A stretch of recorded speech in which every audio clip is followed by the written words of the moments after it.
Amén. Señor, te damos las gracias por tu gran bondad, por tu amor. Y gracias por la oportunidad de estar acá reunidos para invocar tu nombre, sabiendo que tú nos has dado la promesa de que todo aquello que pidamos de común acuerdo ha de ser hecho.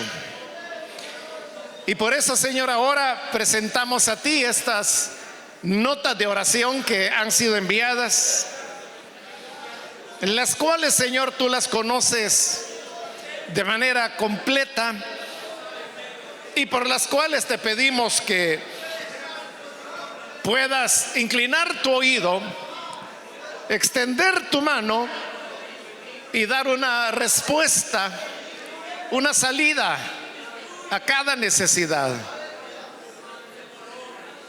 Hemos venido, Señor, para aprender de tu palabra, y por eso te rogamos que tu Espíritu venga para iluminarnos, instruirnos y, lo más importante, poner por obra lo que vamos a escuchar. De igual manera te pedimos por aquellos que aún no te conocen, pero que están en este lugar, para que tú, Señor, les alcances, les toques, coloques en ellos la semilla de la palabra, para que pueda engendrar en ellos un nuevo nacimiento. Te damos las gracias, Padre, por todo esto, en el nombre de Jesús, nuestro Señor. Amén.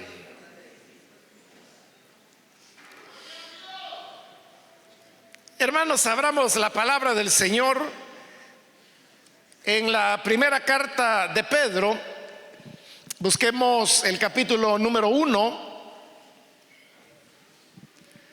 Hemos venido estudiando esta primera carta de Pedro y ahora vamos a leer la parte final de este capítulo 1, que con la ayuda de Dios vamos a estarlo completando en esta oportunidad. Bien, dice entonces la palabra de Dios en primera de Pedro capítulo 1, versículo 22 en adelante: al obedecer a la verdad mediante el Espíritu, habéis purificado vuestras almas para amaros sinceramente como hermanos.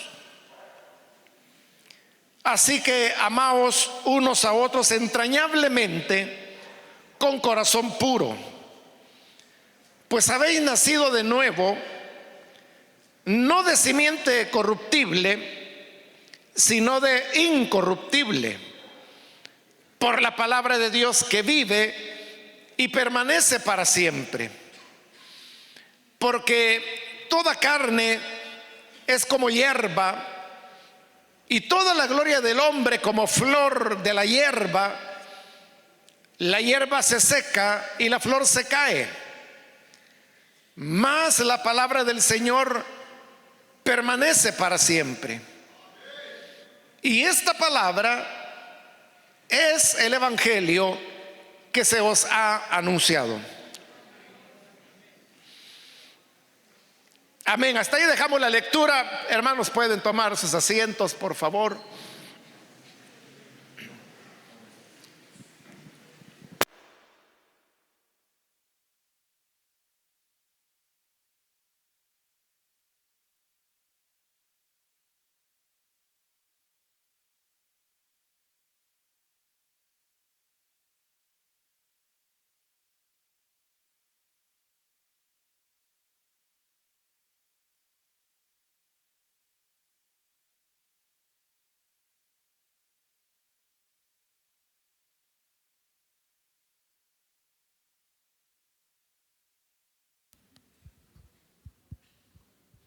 Amén.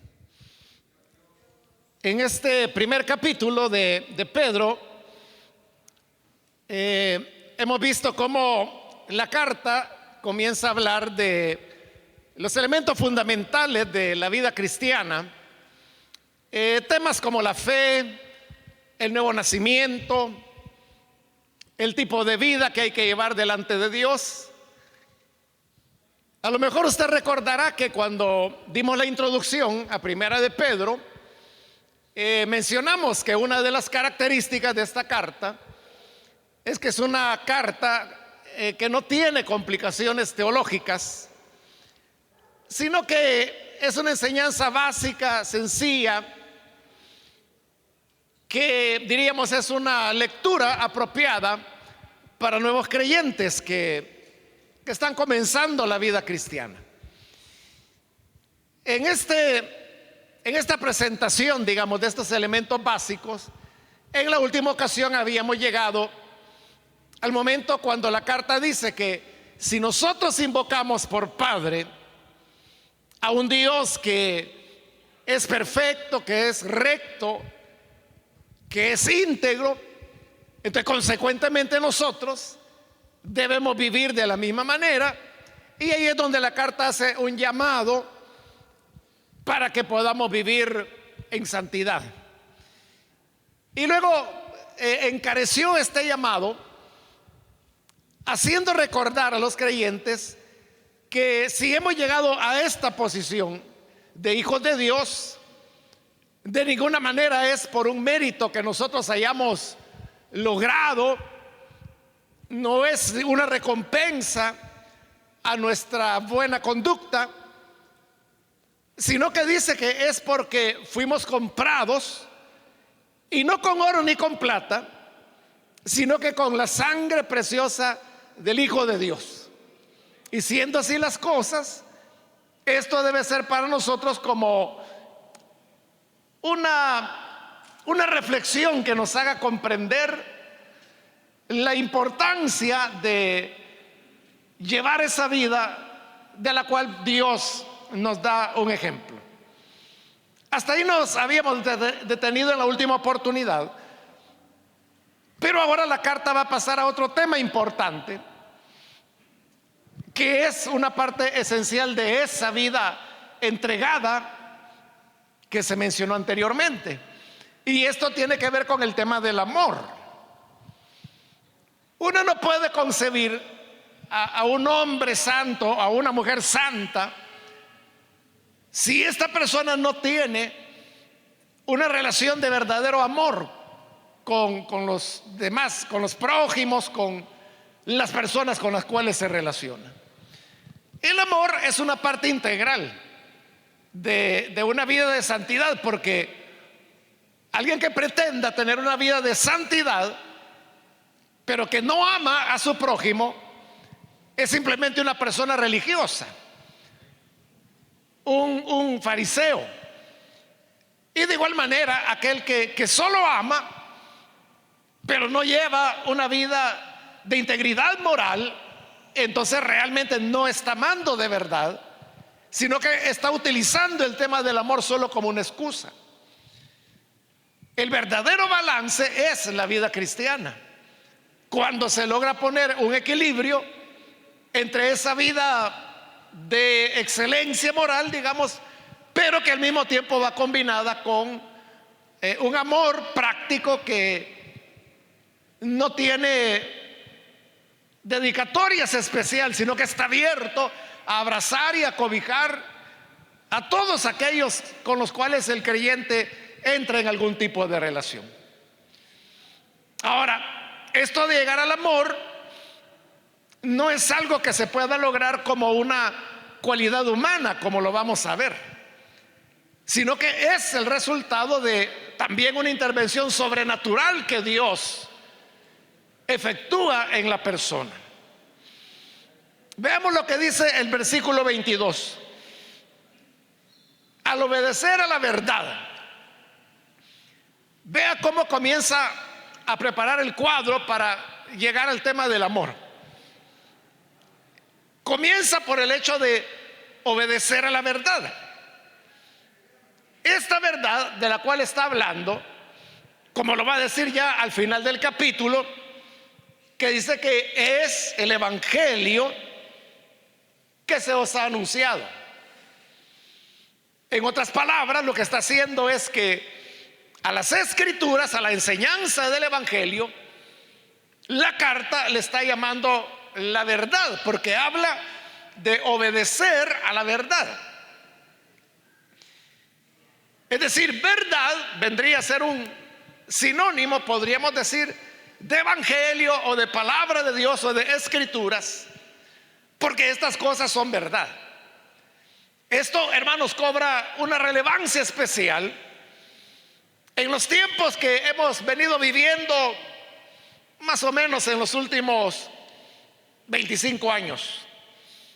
Y es a lo que se le ha conocido con el nombre de el posmodernismo. Porque en el modernismo, que fue la etapa anterior al posmodernismo, que es en la que nos encontramos, pero en el modernismo lo que se buscaba era la comprobación efectiva de las cosas que las personas creían. Es decir, las personas en el modernismo no creían las cosas porque alguien se las dijera o porque lo escucharon, que alguien lo decía por allá, sino que las personas lo que buscaban era sustentar lo que iban a creer, tener demostraciones.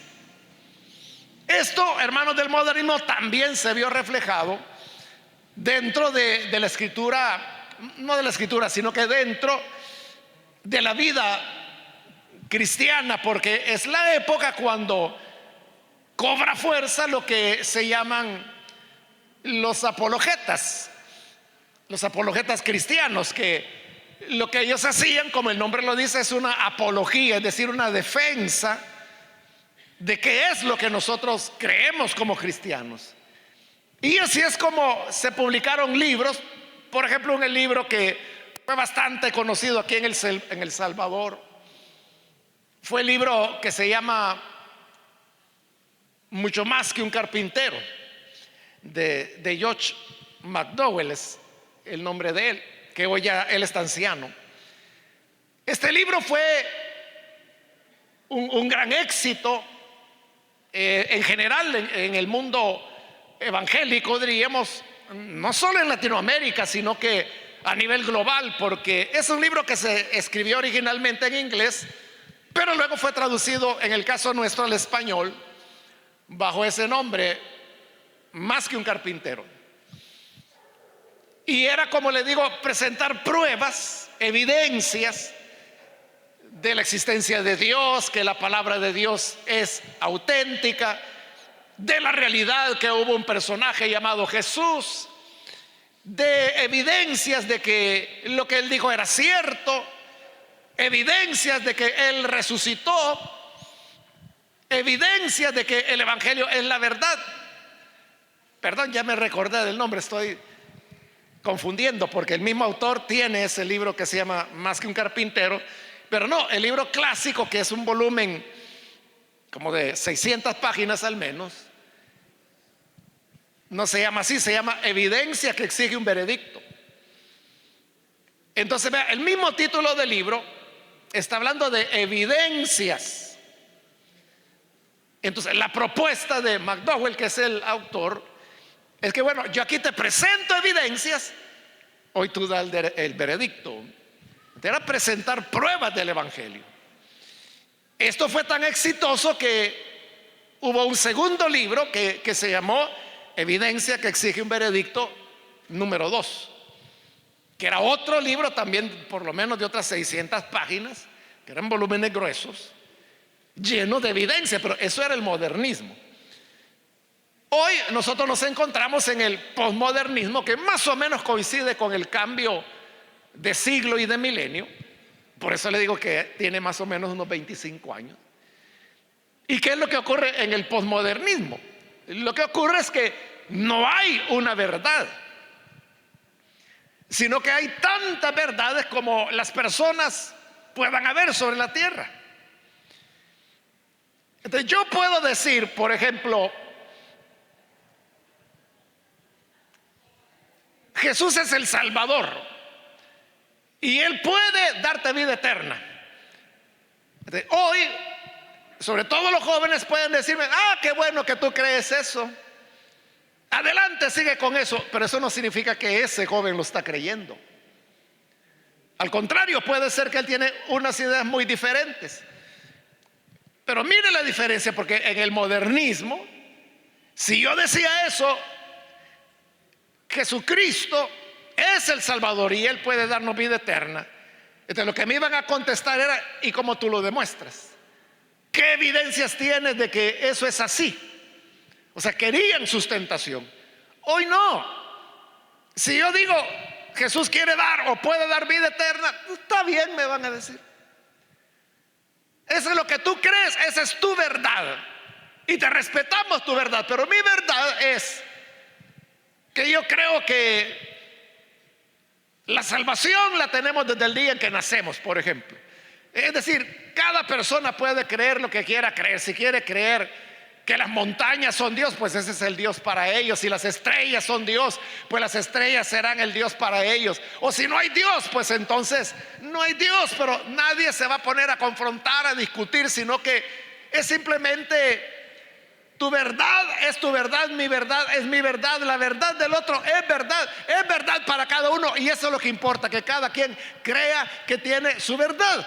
Entonces, entre todo esto, entre cada persona que tiene ideas diferentes acerca de la verdad, lo que en realidad ocurre es que al final no hay verdad, porque no es posible que todos tengan la verdad cuando están sosteniendo elementos que son contradictorios entre sí. O todos están equivocados, o una parte de ellos están equivocados. Pero si aceptamos el hecho de que todas las verdades son verdades, entonces, como digo, al final la consecuencia es que verdad no hay. Por eso le digo que llama la atención que en esta carta al Evangelio se le llame la verdad.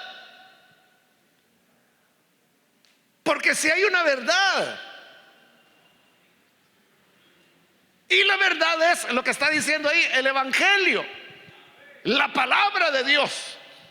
Si hay algo a lo que podemos aferrarnos con toda confianza, de manera que usted diga, ¿y yo cómo puedo tener la seguridad que lo que me está diciendo es la verdad? ¿Cómo yo puedo saber que lo que está afirmando no es otra verdad como otras personas tienen?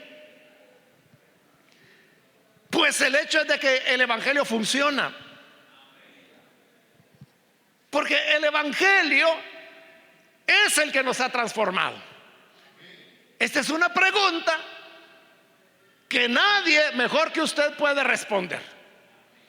Y la pregunta sería esta: usted está aquí en la iglesia porque le lavaron el cerebro, porque alguien lo convenció, porque lo persuadió, y por eso usted está aquí convencido. ¿Es por eso? ¿O es porque usted ha corroborado y ha tenido verdaderamente un encuentro con el Salvador? Por eso le digo, usted es la mejor persona para responder esa pregunta, porque usted es el que está acá. Pero si usted me dice que es porque se ha encontrado con el Señor, esa es una demostración de que el Evangelio es verdad. Porque eso fue lo que nos cambió. Eso es lo que nos hizo nacer de nuevo. Eso es lo que cambió nuestros valores, nuestro enfoque, nuestras metas en la vida. Las ideas que teníamos acerca de nosotros mismos, acerca de los demás, acerca de Dios, acerca del pecado, acerca de la muerte. O sea, todo fue modelado por la palabra de Dios, pero fue la palabra de Dios la que nos persuadió. Por eso es que algunas veces hay hermanos o hermanas que me preguntan: hermano, ¿cuál es la mejor traducción o versión, como dice la gente? ¿Cuál es la mejor versión de la Biblia? Y yo le digo, la que a usted le guste. Porque no hay versiones buenas ni versiones malas. O sea, todas son buenas por lo que le estoy diciendo, porque todas funcionan. Todas funcionan. Hay personas que se han convertido al Evangelio leyendo, por ejemplo, la versión Dios habla hoy, que allá por los años 60, 70 fue una traducción que se distribuyó masivamente, por lo menos en nuestros países centroamericanos. O sea, por todos lados uno encontraba la versión Dios habla hoy. Otros creyeron al Señor leyendo, por ejemplo, la Biblia católica. No sé si usted ha oído hablar de, bueno, a lo mejor sí, ¿verdad?, de este evangelista G. Ávila que ya partió con el Señor. Su conversión se dio sobre la base de leer una Biblia católica, y él nunca dejó su Biblia católica. Todo lo que él predicaba en todas sus cruzadas que anduvo por toda Latinoamérica, él utilizaba su Biblia católica, pero es que era una bibliona la que él andaba. Era de ahí donde él leía, donde ahí él predicaba. Por eso, no sé si usted lo ha notado, pero si usted le pone atención a las lecturas que él hacía, o a la manera como él había memorizado los versículos de la Biblia, él los decía de manera diferente a la Reina Valera, que era la que más se usaba, ¿no? Pero había una diferencia, y era porque él utilizaba una Biblia católica. Él murió, está con el Señor, y nunca abandonó su Biblia católica. Entonces, porque el Evangelio es la verdad, la palabra es la verdad. Entonces no importa quién hizo la traducción, todas son buenas. Por eso yo digo, es una cuestión de gustos, lo que a usted le guste más, lo que usted sienta que entiende mejor, lo que usted sienta que le ayuda a crecer en la fe, esa es la buena para usted. Entonces, saber que el Evangelio y la palabra es verdad, hermano, esto es un gran alivio. Esta es una gran ayuda, porque como le decía, si uno entra en esa idea de que todas las verdades son verdades, entonces, como le digo, al final uno se queda sin verdad, porque hay tantas ideas como personas hay. Entonces nunca nos vamos a poner de acuerdo. Pero cuando la palabra dice de sí misma que es la verdad, entonces yo sé que si yo creo a esta palabra y me baso en esta palabra, y mi esperanza está en esta palabra, y normo mi vida en base a esta palabra, yo sé que todo esto lo estoy haciendo en la verdad, con seguridad. Ahora note que lo que dice es: al obedecer la verdad, precisamente porque se trata de la verdad, uno no puede negociar con ella, y tampoco puede discutir. La verdad solamente puede recibirse, obedecerse, como dice acá. Al obedecer a la verdad, no hay otra opción. Frente a la palabra, usted no puede decir: es que yo opino, yo creo, es que mire, yo tengo mi forma de pensar, y yo creo que aquí la palabra tal o cual cosa. A mí me causa un poco de gracia, hermanos, cuando usted sabe que llevo, ya ni me acuerdo cuántos años, publicando todos los días un versículo de la Biblia. Y aunque yo pongo la cita siempre, yo creo que hay gente que piensa de que soy yo el que está diciendo las cosas, y no sabe que es la Biblia la que la está diciendo. Pero como la gente puede comentar, ¿verdad? Estos comentarios son, o sea, la mayoría de gente está atinada, saben de que se trata de la palabra de Dios, la reciben, la obedecen, como dice acá. Pero hay otros que no, que se ponen a discutir. Recuerdo hace ya años, hermano, que cité Primera de Corintios, cuando Pablo dice que lo débil de Dios es más fuerte que lo fuerte de los hombres. ¿A usted le suena ese versículo de la Biblia? Ahí está por 1 Corintios 3, si no estoy mal. Pablo dice eso: lo débil de Dios es más fuerte que lo fuerte de los hombres. Yo puse ese versículo. Hermano, ¿para qué puse ese versículo? Porque todo, bueno, no todo, ¿verdad? Pero algunos sí sabían que era la palabra de Dios. Pero una buena cantidad, ¿verdad?, de gente empezó a decir: Dios no tiene nada de débil. Como que si era yo quien estaba diciendo lo débil de Dios. Es Dios quien está hablando de sí mismo, diciendo que lo débil de Dios es más fuerte que lo fuerte de los hombres. Pero la gente alegando. Bueno, y así en otras ocasiones ha habido oportunidades en que tal vez un proverbio que dice que algo así como: en las canas hay sabiduría, y eso lo dice la palabra de Dios, es un proverbio, está en la Biblia, y yo pongo la cita bíblica. Pero empieza la gente: no siempre. No, yo conozco a un viejito, pero es necio. Es que no estamos hablando de tu experiencia. La palabra de Dios no es para discutirla, no es para, es que es lo que le digo. Y claro, los que discuten son los que no la conocen. O sea, no sé si no saben lo que implica que ahí diga Proverbios 10:23, por ejemplo. No sé si saben qué es eso, o nunca han leído la Biblia, y entonces piensan que es uno quien lo está diciendo, cuando es Dios quien lo está diciendo. Entonces, son personas que se ponen a discutir, pero la palabra de Dios, el evangelio, no es para discutirlo, no es para decir: yo no creo eso, yo tengo otra idea. No, pero mire, a veces pasa así, a veces pasa así, no como está diciendo ahí. Pero no podemos ante la palabra discutir, sino que solo tenemos una opción: obedecerla. Por eso habla de al obedecer la palabra. Ahora, esto de obedecer la palabra, hermanos, tampoco es algo que podamos hacer por una iniciativa propia, o sea, no depende, hermano, de que la persona tenga o no tenga educación, sea o no sea inteligente. Porque a lo mejor uno podría decir: bueno, las personas que comentan de esa manera no tienen mucha cabeza. Pero no se trata de eso. Puede ser una persona inteligentísima o muy educada académicamente, pero como no depende de eso, porque mire lo que dice el 22: al obedecer a la verdad mediante el Espíritu. Mediante el Espíritu.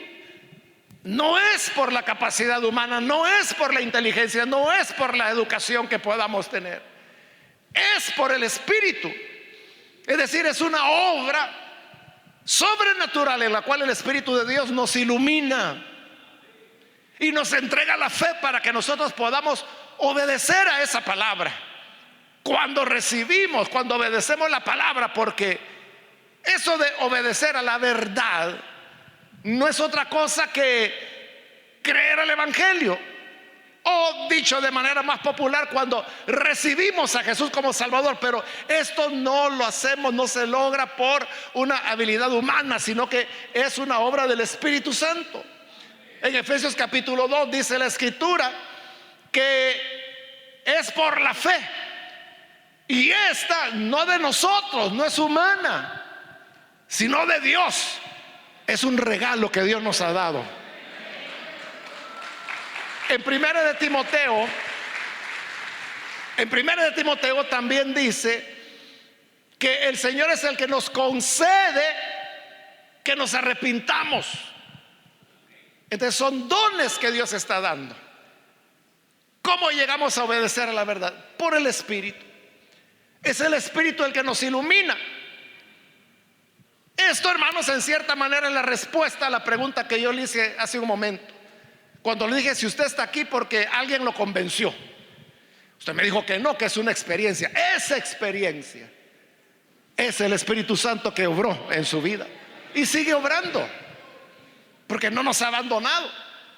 Desde el momento en que creímos, ese obedecer a la verdad, que para algunos fue hace 3 años, para otros 5, para otros 20, para otros, no sé, ya 40 años, no sé. Pero en ese momento fue el Espíritu el que nos hizo creer, obedecer a la verdad. Y es el que nos sostiene ahora y nos sostendrá siempre. Ahora, cuando todo esto ocurre, que el Espíritu nos hace obedecer a la verdad, continúa diciendo el 22, habéis purificado vuestras almas para amaros sinceramente como hermanos. El obedecer a la verdad nos purifica, porque dice: habéis purificado vuestras almas, todo el ser ha sido purificado, y como consecuencia de esa purificación vendrá el amor. Entonces note, nosotros no amamos, los cristianos no amamos porque digamos algo así como: mire, es que a mí la gente rápido me gana el corazón. O hay gente que dice: mire, yo tengo corazón de pollo, dicen algunos. Que viene una persona, me cuenta algo, me conmueve y yo ya lo amo. O alguien puede decir: es que mire, lo que pasa es que yo soy muy amoroso y yo rápido me encariño con las personas. Pero ahí estamos hablando de cualidades puramente naturales, humanas. Pero esa no es la base. O sea, si usted dice: es que yo soy bien amoroso, ese puede ser un rasgo de tu personalidad, de ser cariñoso, cercano a las personas, empático. Pero eso no tiene nada que ver con el amor cristiano. El amor cristiano es un producto de todo esto que venimos hablando, de una acción del Espíritu que nos llama a obedecer a la verdad, y que habiendo obedecido a la verdad, nuestro ser es purificado. Y es este ser purificado el que nos da la base para poder amar, ya con el amor cristiano, con el amor del cual Jesús habló. Entonces no es algo que es una característica de personalidad nuestra, o que digamos: es que mire, yo me formé en un hogar donde mis padres eran muy cariñosos, entre mis hermanos éramos muy cariñosos, siempre fuimos cercanos, siempre estuvimos tan cerca. No depende de eso. Es más, una persona, un creyente, podría ser que vivía en un hogar disfuncional o violento, de maltratos, de borracheras, de golpes, de gritos, de ofensas, de humillaciones. O sea, una persona pudo haber nacido en esa condición, y por esa razón esta persona trae heridas de su infancia, de su adolescencia. Pero puede ser que esta es la persona que mejor ama, porque como no depende de cualidades personales, sino que depende del Espíritu que nos hace obedecer a la palabra, y la obediencia a la verdad purifica nuestro ser. Y cuando purifica, es que nos está quitando lo nuestro para ponerlo de Él. Entonces no es cualidades nuestras, eso el Señor lo quiere quitar, quiere purificarnos de esto. Y siendo purificado, dice: para amaros sinceramente como hermanos. Entonces, ahí viene ya el amor. Este es el amor de Dios, que dice que nos hace amarnos como hermanos dentro de la familia de Dios. Y por eso, esa es la razón por la cual nos llamamos hermanos. Nos saludamos como hermano, hermana. Al dirigirme yo a ustedes les digo hermanos. Y por eso hablamos de familia de Dios, porque los lazos que se establecen entre nosotros no son lazos de amistad. O sea, hay una amistad, hay una relación humana, digamos, pero arriba de todo eso, y lo más importante, es que hay una hermandad que viene del hecho de que hemos obedecido a la verdad. Y más adelante va a mencionar la carta, ya lo vamos a ver, que hemos nacido de nuevo. Entonces, al nacer de nuevo, somos hijos del mismo Padre, y desde ese punto de vista somos auténticos hermanos. Entonces, llegamos a amarnos como hermanos. ¿Y cómo se aman los hermanos? Los hermanos son hermanos. Es un amor garantizado, podríamos decir. Es un amor que siempre va a estar ahí. Es un amor que podrá darnos la vuelta o la espalda a todas las personas, todas las amistades. Pero el amor de hermano, de hermana, ahí va a estar. porque es un amor de lazos de sangre que se ha compartido, hermanos, a lo largo del tiempo. Pudiera ser que usted salió de su casa, no sé, a los 18, 20 años porque fue a trabajar o porque se fue a estudiar o porque se casó, qué sé yo. Y a lo mejor ya lleva más vida vivida sin vivir con sus hermanos que el tiempo que sí vivió en la misma casa con ellos. Entonces, pero todas estas décadas, digamos, que usted no ha vivido con ellos, no rompe el nexo. Sigue siendo su hermano, sigue siendo su hermana. Así dice, es como nosotros debemos amarnos con sinceridad. Un amor sincero. Es un amor que como viene como resultado de una experiencia sobrenatural en la cual el Espíritu nos ayudó a obedecer la verdad. Por eso es que este amor es capaz, por ejemplo, de amar al enemigo. Cosa que una persona, como le decía, alguien puede decir, es que yo soy muy cariñoso. Sí, pero cariñoso con la gente que lo saluda, con la gente que lo respeta. Pero si viene un malcriado que lo insulta, lo ofende, lo persigue, lo maldice, no va a ser tan cariñoso con él. Pero cuando tenemos el amor, el que viene de Dios, el que viene por el Espíritu, ahí es donde Jesús dijo: amen a sus enemigos, oren por quienes los maldicen, bendigan a quienes los persiguen. Porque dijo el Señor: si ustedes solo aman a los que les aman, están igual que los fariseos. Si tú amas solo a las personas que te aman, ya te graduaste de fariseo. Felicidades. No eres diferente a ellos. Pero Jesús dijo: su justicia tiene que ser mayor que la de los escribas y los fariseos. Entonces, si los fariseos a lo que llegan es a amar a quienes les aman, nosotros amemos a los que nos odian. Si tu enemigo tiene hambre, dale de comer. Si tu enemigo tiene sed, dale de beber. Es lo que dice la Escritura: no seas vencido por lo malo, vence el mal con el bien. Entonces, ahí es donde algunas personas comienzan a decir: es que eso sí que cuesta, eso sí que está difícil, eso sí que es duro. Qué dura, Señor, es tu palabra. Pero ¿sabe por qué lo dicen así? Porque están queriendo hacerlo en su fuerza, en sus cualidades naturales.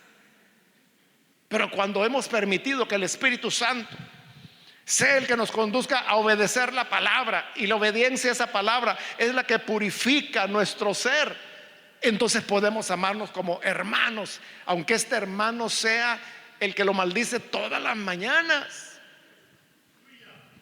Pero nuestra responsabilidad es amarles. Y termina el 22 diciendo: así que amaos unos a otros entrañablemente, con corazón puro. Cuando dice entrañablemente, viene de una idea que tenían en esa época las personas, y es que la base del amor ellos no la ubicaban en el corazón. Nosotros somos los que ahora atribuimos al corazón. Yo te amo con corazón sincero, yo te amo con todo mi corazón, y siempre estamos involucrando el corazón. Pero eso es ahora, aquí en el siglo I, y antes de eso la idea era que las personas, las emociones eran de las entrañas, de los riñones, de los intestinos. De ahí es donde surgía el amor. Entonces, cuando habla de amar entrañablemente, eso de entrañablemente habla de las entrañas. Pero a la vez eso le da una fuerza a la expresión amar. Porque al decir amaos los unos a los otros entrañablemente, entonces entrañablemente significa que brota de nuestro interior, de nuestras entrañas, de nuestro ser, y es algo que llena todo nuestro ser, y entregamos ese amor. pero es como que uno lo estuviera volcando todo. La Biblia afirma que así es como Dios ama, que es el entrañable amor de Dios, la entrañable misericordia de Dios. O sea, no es algo que aquí de la mente sale, ¿verdad? Y sí, yo te quiero, sí, te tengo cariño, sí, me simpatiza, sí, me cae bien. O sea, no es mental, es algo, como lo decimos, que viene arrancando todo desde adentro y brota y dice: es un amor que yo te voy a dar. Aunque me insultes, aunque me golpees, aunque me rechaces, aunque me maldigas, aunque me persigas, pero yo te voy a amar entrañablemente. De eso está hablando. Amaos unos a otros entrañablemente. Y luego dice: con corazón puro. Cuando dice corazón puro, se está refiriendo a que no hay segundas intenciones. Uno no está haciendo las cosas por apariencia o por guardar formas. Porque es una forma, por ejemplo, la que tenemos nosotros de darnos la mano, abrazarnos, saludarnos. Y uno puede hacer eso sin ningún afecto, solo por guardar una forma.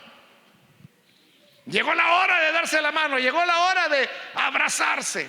Se parece a lo que el profeta criticaba de Israel cuando llegaron donde él y le preguntaron: mira, y este año también vamos a ayunar y también vamos a llorar, o ya no hay que llorar. Pero mire qué cosa, si el profeta les decía: no, ya no hay que llorar, bueno, entonces ya no lloramos. Pero si les decía: sí, hay que llorar, ¡ay!, se ponían a decir que lloraban en el momento. Y por eso que la respuesta del profeta es que les da una buena, porque les está diciendo que al Señor no le importa si uno ayuna o no ayuna, si llora o no llora. Lo que Dios quiere es la sinceridad de nuestro corazón. Entonces, de igual manera, cuando nos amamos entrañablemente, como le digo, uno puede dar la mano, uno puede abrazar, uno puede sonreír, uno puede decir: Dios le bendiga, hermano, porque son las formas, los convencionalismos evangélicos que tenemos para tratar entre nosotros. Pero está hablando de que tiene que ser con un corazón puro. Entonces, ¿realmente amas a tu hermano? ¿Podrías verlo a los ojos? ¿No le desviarías la mirada? ¿No te harías el loco al encontrarte con él? ¿No te harías la desentendida al ver de que ya viene, quizás me va a dar la mano, mejor me voy por acá? El verdadero amor es aquel que es entrañable, que viene de la acción del Espíritu y que surge de un corazón puro. Versículo 23: pues habéis nacido de nuevo. O sea, esa es la base. Porque hemos nacido de nuevo, es que podemos tener un corazón puro para poder amarnos entrañablemente como hermanos. Usted podría prescindir, hermano, de los demás hermanos.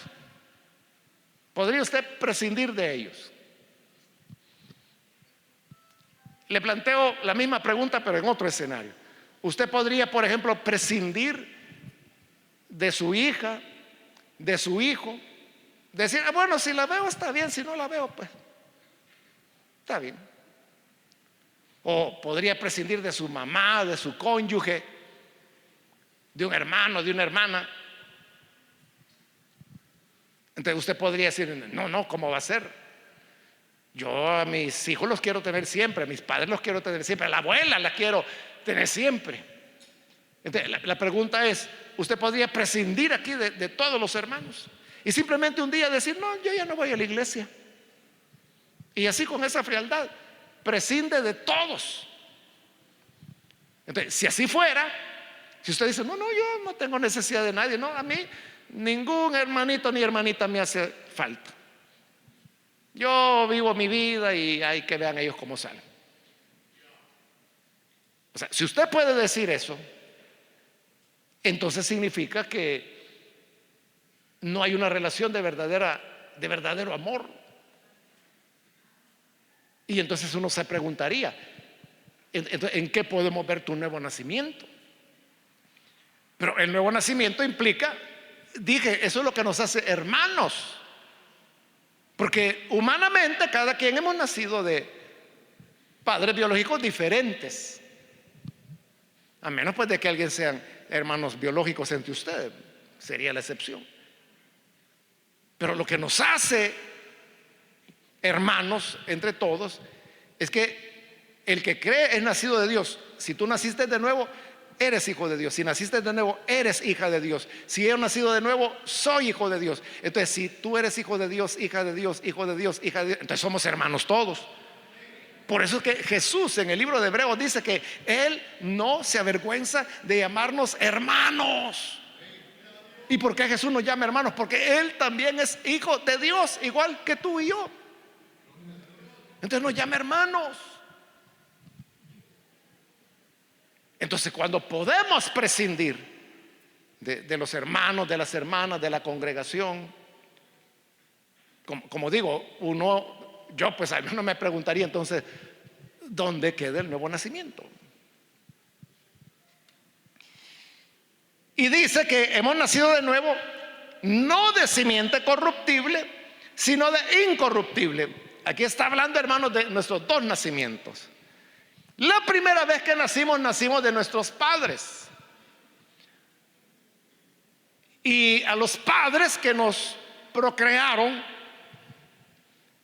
es a lo que la carta aquí le está llamando simiente corruptible, es decir, semilla corruptible. ¿Por qué? Porque precisamente por la generación natural es que la muerte ha pasado a todos. Y la vida que recibimos de nuestros padres biológicos un día va a terminar, como terminó la de ellos o la de nuestros abuelos o bisabuelos, etcétera. Un día también nosotros vamos a pasar a la historia. Ese es simiente corruptible, pero no hemos nacido de nuevo de simiente corruptible, sino que dice de incorruptible. ¿Y cuál es la semilla incorruptible? Ahí lo dice también: por la palabra de Dios que vive. Entonces, la palabra de Dios es la semilla incorruptible que nos ha hecho nacer de nuevo. ¿Cómo nacimos la primera vez? En el primer nacimiento, digamos. Nacimos porque nuestro padre nos engendró en el vientre de nuestra madre. Así nacimos, fue una semilla corruptible que nos engendró. Pero ahora no es un padre humano, el padre es Dios. ¿Y cuál es la semilla incorruptible con la cual Él nos engendra? La palabra de Dios. Entonces, lo que nos hace nacer de nuevo es, hermano, la palabra de Dios. Por eso es que lo que siempre nosotros tenemos que presentar es la palabra de Dios. No son los consejos lo que cambiará a las personas. Usted puede llegar delante de una persona y decirle: mire, ya cambie su vida, ya deje de tomar, mire, ya no le grite a sus hijos, mire, ya no ande robando, sino que vamos a la iglesia, cambie, piense en su mañana, piense que algo le puede pasar, le conviene que vaya porque ya va a ver qué bonita va a estar su familia. Pero en todo esto que yo estoy diciendo, hermano, no he presentado el evangelio. No he hablado del arrepentimiento, no he hablado de la fe, no he hablado de Jesús, no he hablado de la sangre redentora. Solo estoy aconsejando, y no digo que sean consejos malos, pero lo que sí digo es que eso no produce el nuevo nacimiento, porque la semilla que nos engendra y nos hace nacer de nuevo es la palabra de Dios. Entonces yo tengo que presentar la palabra de Dios. La palabra de Dios. Tengo que, más que mis consejos, debo guardármelos, mis consejos, y presentar la palabra.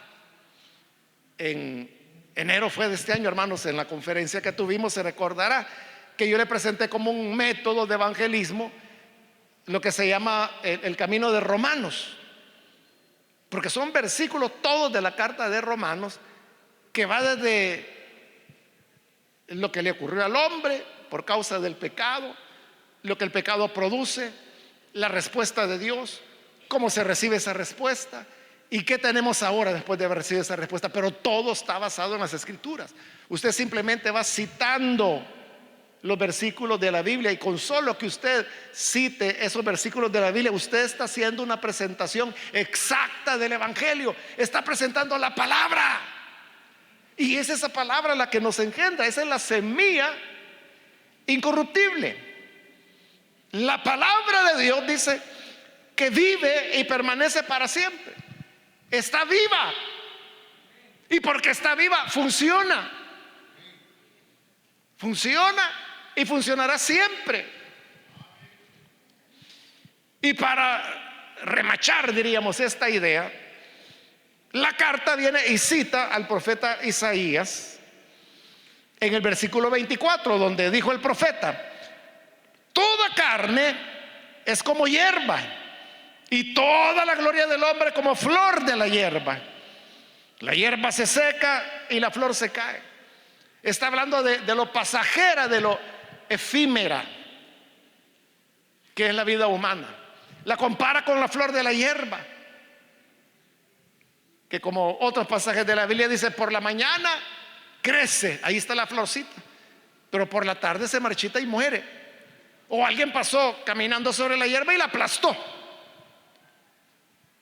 Ya sea que la aplasten o que llegó el atardecer y que se marchitó, la flor dejó de ser. Y así dice, es toda carne, es decir, todo humano, dice, es como hierba. La gloria del hombre como la flor de la hierba, la cual se seca, se cae. La gloria del hombre, es decir, aquellos hombres que tienen gloria desde el punto de vista del mundo. ¿Y qué es gloria? Bueno, para el mundo, gloria puede ser tener riquezas, tener fama, tener popularidad, tener mucho conocimiento. Es lo que el mundo llama gloria. Pero el hombre puede tener dinero, fama, poder, lo que usted quiera, pero dice que la gloria del hombre es como la flor de la hierba, que se seca y cae y deja de ser, y es olvidada. ¿Quién se preocupa por la hierba del campo? Queda olvidada. Y así es la vida humana. Hermano, nosotros vamos a ser olvidados. La vez anterior le comenté de que los seres humanos solo somos recordados en 2 generaciones, y la tercera ya no se recuerda. ¿Quiere hacer la prueba? Vamos a la primera generación suya, son sus padres. Usted conoce los nombres de sus padres, ¿verdad? Son 2. Sí, ¿verdad? Vaya, primera generación. Vamos con la segunda generación. Son sus abuelos. Usted tiene 4 abuelos.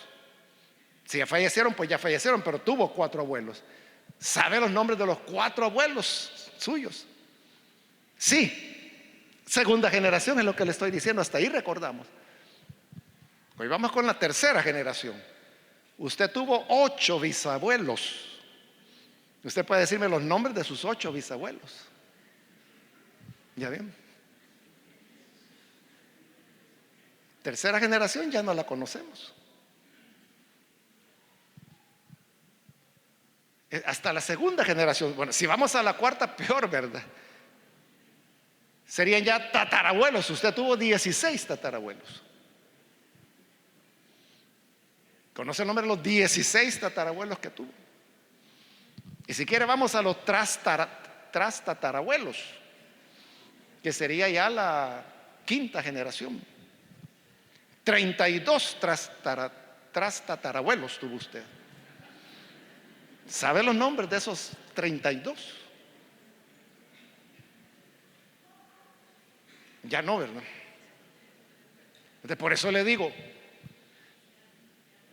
a lo sumo vamos a ser recordados hasta la segunda generación, a menos de que usted sea un Newton, un Lutero, un Cristóbal Colón, a menos que usted sea, ¿qué, hermano? Un Alejandro el Grande, ¿verdad? A menos que sea Gengis Khan. O sea, personajes que históricamente sus vidas pesaron tanto que la gente las recuerda siglos o milenios después. Seguimos recordando a Abraham, por ejemplo, que va mucho más atrás. Seguimos recordando a Adán, imagínense. Pero es porque Adán solo uno hubo.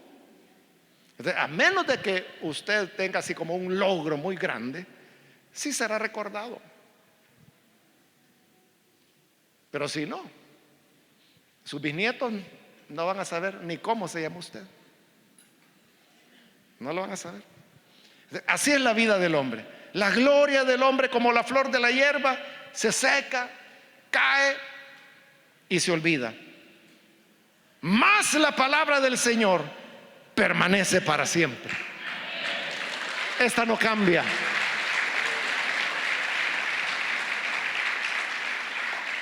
Y como lo vimos en el versículo 23, no solo no cambia, sino que dice que sigue viva. Hermanos, porque esta Biblia de la cual hoy estamos aprendiendo es la misma Biblia, hermanos, de hace 500 años atrás, 800 años atrás, 1300 años atrás, 1900 años atrás. Es la misma, no ha cambiado. Por eso es que cuando se comparan los manuscritos más antiguos de la Biblia, que más o menos tienen eso, unos 1800, 1900 años, hay variaciones, pero como otras veces le he dicho, todas las variaciones de la Biblia cabrían en media página, y no son variaciones de doctrina o de contenidos importantes, sino que son detallitos. Entonces, eso nos demuestra de que la palabra nunca ha cambiado, ha sido la misma. Por eso usted puede, por ejemplo, leer un comentario de Calvino a Romanos, o puede leer un comentario de Lutero a Romanos, si quiere quedarse ahí. Pero si quiere ir, hermano, a los padres de la iglesia mucho más atrás, porque Calvino y Lutero fueron hace 500 años. Los padres de la iglesia estamos hablando ya de 1700, 1800 años atrás. Por ejemplo, se tiene el comentario completo del Evangelio de Juan de Crisóstomo, que tenía una elocuencia, pico de oro le llamaban a él. Y ahí están, o sea, es solo de buscarlo, ¿verdad? Y ahí están, o sea, y comentando el mismo Evangelio de Juan que tenemos nosotros. Entonces, la palabra nunca pasará. Hermano, nosotros vamos a ser olvidados, nosotros vamos a pasar, nuestros bisnietos nos van a olvidar, no supimos, no van a saber cómo nos llamamos, quizás ni dónde estamos enterrados. Pero la palabra de Dios estará ahí siempre. Siempre la palabra de Dios. Ya, hermano, habrá nuevas traducciones de la Biblia, nuevas revisiones, porque se necesitan las revisiones, porque el lenguaje es dinámico, está cambiando todo el tiempo. Pero ahí estará la palabra. Y el remache final es cuando dice: y esta palabra es el evangelio que se os ha anunciado. O sea, no hemos venido contando historietas, no hemos venido, hermanos, dando consejos, como les decía, que pueden ser consejos muy atinados. Nosotros aquí no damos charlas en la iglesia, charlas para portarse bien, charlas para dejar de fumar, charlas para dejar el alcoholismo. Lo que predicamos es el evangelio, y esta palabra dice que no pasa, que no se marchita, que es viva, que es incorruptible, semilla incorruptible, permanece para siempre. Y por eso debemos presentarla siempre. No sé si le he contado, hermanos, hay una ciudad, en este momento no recuerdo, es de un país latinoamericano, pero no recuerdo en cuál, donde las sociedades bíblicas, como bueno, en casi todos los países hay sociedades bíblicas, en El Salvador las tenemos. Entonces, las sociedades bíblicas venden Biblias, es la distribución de las Biblias. Pero en este lugar, hermanos, que si me recuerdo le digo cuál era, un hermano me contó su testimonio, y es de que en la vitrina de la sociedad bíblica de ese país habían puesto una Biblia grande, de esas que le llaman de púlpito, y estaba abierta. Entonces este hombre pasaba por ahí todos los días porque era su ruta para ir a trabajar. Entonces un día él venía con un poco de más tiempo y pasó y vio que ahí estaba la Biblia abierta, porque siempre la había visto pero no le había puesto atención. Pero ese día se detuvo y como la Biblia de púlpito tiene letra grande, entonces a través de la vitrina él podía leer y se puso a leer la página que estaba abierta y la leyó y se fue. Pero al día siguiente, otra vez, como por ahí pasaba todos los días, entonces pasó y vio la Biblia y dijo: ahí es donde leí tal cosa, quiero ver. Y se puso a verla y se dio cuenta de que ahora decía una cosa diferente y lo leyó. Al día siguiente volvió a pasar ya con curiosidad y vio de que decía una cosa diferente ahora. Lo que sucedía, hermanos, es de que en esta sociedad bíblica uno de los empleados, cada mañana cuando abrían la cortina donde estaba la vidriera, él le daba vuelta a la página. Entonces todos los días era una página diferente. Entonces este hombre así se leyó la Biblia por primera vez. Cada día que pasaba había una nueva página. O sea, luego él lo hizo afición, le interesó, y así es como llegó a la fe. Y fue él personalmente el que me contó su testimonio, que hoy le estoy compartiendo con usted. Entonces, aunque nosotros no hablemos, hermanos, aunque no digamos ni una palabra, pero con solo que le pongamos la Biblia en la cara a la gente, esta palabra permanece para siempre, es viva y es semilla incorruptible. Ella sola puede cambiar la vida del hombre. Entonces, por eso le digo, ahorrémonos nuestros consejos, ahorrémonos nuestros conocimientos religiosos, le diría yo, y hablemos la palabra, presentemos la palabra. Eso es lo que realmente nos hizo nacer de nuevo a nosotros, nos hace amarnos, y es lo que hará que otros lleguen también al conocimiento de la gracia. Vamos a orar, vamos a cerrar nuestros ojos, y antes, hermanos, de hacer la oración, yo quiero invitar, si hay con nosotros algún amigo o amiga que todavía no ha recibido al Señor Jesús como su Salvador, pero usted ha escuchado hoy esta palabra, que es una palabra sencilla, básica, que nos habla de cómo podemos llegar a ser conocedores de la verdad. Sí hay una verdad, sí hay una verdad que aunque hoy la idea es que no hay una sola verdad, sí la hay, porque es una verdad viva, que permanece, que no cambia, nunca ha cambiado, y es la palabra de Dios. Quiero invitar, si hay algún amigo o amiga que hoy necesita venir para recibir a Jesús como su Salvador, yo le invito para que ahí en el lugar donde se encuentra usted pueda dar este paso y pueda recibir al Señor Jesús como su Salvador. Si hay alguien que hoy necesita recibir a Jesús, por favor, en el lugar donde se encuentra, indíquenoslo levantando su mano en señal que usted quiere recibir a Jesús. Y nosotros lo que queremos hacer es orar por usted. ¿Hay algún amigo o amiga que hoy necesita venir a Jesús? Levante su mano. Lo que queremos es orar por usted. Por eso le pido levantar la mano para saber por quiénes es que hoy vamos a orar. ¿Hay alguien que lo hace? O si hay algún hermano que se ha alejado del Señor, a lo mejor quisiste prescindir de tus hermanos y te has dado cuenta que no es nada fácil. ¿Quieres reconciliarte con el Señor? Levanta tu mano y vamos a orar para que la gracia del Señor te alcance. No me dejes continuar. Hago la última llamada y vamos a orar. Pero si hay alguien que necesita venir a Jesús, o necesita reconciliarse, hoy es el momento. Por favor, corrígeme. Hermanos, que el Señor nos ayude para que esta palabra que nos engendró y que nos sostiene sea la que nosotros podamos presentar siempre a aquellos que aún no la conocen.